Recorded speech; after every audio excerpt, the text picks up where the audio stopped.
الحمد لله منشئ الخلق من عدم ثم الصلاة على المختار في القدم أما بعد فقد قال الله تبارك وتعالى فأعوذ بالله من الشيطان الرجيم بسم الله الرحمن الرحيم يا أيها النبي قل لأزواجك وبناتك ونساء المؤمنين يدنين عليهن من جلابيبهن ذلك أدنى أن يعرفن فلا يؤذين وكان الله غفورا رحيما صدق الله العظيم.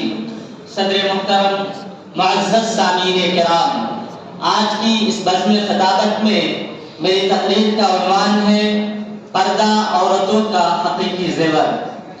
حضرات، حضور صلی اللہ علیہ وسلم کے مبعوث ہونے سے پہلے اس دنیا میں عورتوں کے ساتھ انتہائی ناروا سلوک کیا جاتا تھا. لوگ اپنے گھر میں بیٹی کا پیدا ہونا عار سمجھتے تھے. کم سن بچوں کو زندہ درگور کر دیا جاتا تھا. فوت شدہ شخص کے مال میں عورتوں کو شامل کر کے ان کی تقسیم عمل میں آتی تھی.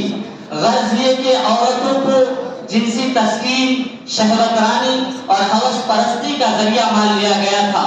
حضور صلی اللہ اسی تاریخ دور میں حضور صلی اللہ علیہ وسلم کو بھیجا گیا.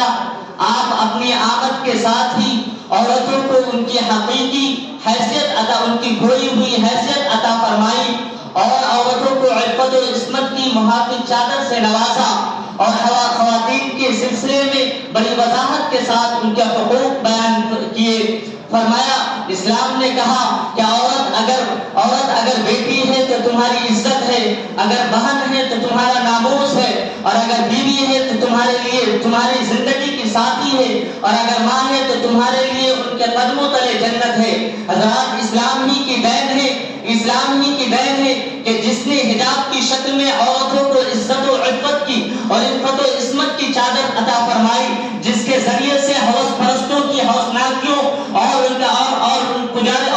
نفس شیطان کے پجاریوں کی ناپاک نظروں کو بند کیا گیا اور عورتوں کے تحفظ کا مکمل سامان فراہم کیا گیا.